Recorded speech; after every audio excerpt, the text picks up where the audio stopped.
السلام عليكم ورحمة الله وبركاته. يلا بينا نعمل أحلى سينابون في الدنيا وأخف. بصي، حتة قطنة والله، عبارة عن حتة قطنة أنا ماسكاها في إيدي. تحفة تحفة وطعمه حلو قوي قوي. يلا بينا نسمي الله ونصلي على الرسول سريعا كده. أنا معايا هنا ليمون قضاليا، هاخد نصها بس، هبشرها على البيض، واعصر نص الليمونة برضو على البيض. هنا معايا كوبايتين من الحليب، حطيت عليهم معلقتين من الزبدة. انا معايا هنا محسن حلو قوي قوي لاي معجنات يخلي معاكي السينابون طري وهش. معايا معلقتين ثلاثه هنا من الدقيق. بحط عليهم شويه ميه، شويه شويه لحد ميه سخنه بتغلي، لازم تكون بتغلي، لو مش بتغلي يبقى مش هتنفع معانا. بصي انا بقلبها كده لحد ما تبقى عجينه ملمومه كده ومتماسكه، وهحطها على البيض وعلى اللبن. المهم الخميرة مش موجودة عشان بس ما تسخنش معايا الخليط فالخميرة تفسد. انا بقلبها كده واحاول افتتها، هي كده كده هتتعجن. بحاول اقلبها كده بس لحد ما تبرد وتاخد. بصي انا بشوف بصبعي السخونة كويسة، حطيت باكل الخميرة بتاعي، واحط حوالي 6 معالق من اللي احنا بناكل بيها المعالق العادية دي من السكر، وهبتدي اقلبها كده مع بعضها. وبعدين هنزل بالبيض عليها. معايا بيضتين، حطيت عليهم طبعا نص الليمونة، عصرة نص الليمونة وبشرة نص الليمونة. وفضيتها هنا في العجان، ورشه ملح. ممكن طبعا تعجنيها على ايدك، مفيش مشكله. بصي انا بوريكي هنا، انا بعبي الدقيق بتاعي بالمعلقه. ده معايا كيلو دقيق، انا بعبيه كده عشان اقول لك هياخد كام كوبايه، بس الحقيقه هو خد مني الكيلو كله كامل لحد ما اتظبط. يعني انا عامله مقدار كيلو. بس لازم تعبي اي حاجه فيها دقيق لازم تعبيها بالمعلقه. بصي بزود شويه شويه وكوبايه كوبايه لحد ما الاقي ملمس العجين زي ما هتشوفيه دلوقتي.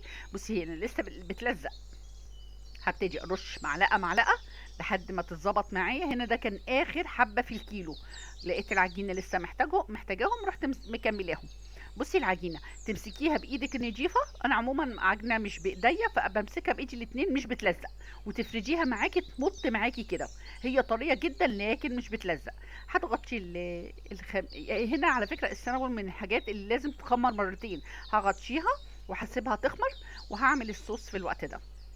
معايا اي جبنه كريميه، كيري، جبنه بدون ملح، اي جبنه. حطيت عليها كوبايه من السكر وكوبايه من الحليب، وضربتها ودخلتها التلاجة عشان تتقل شويه.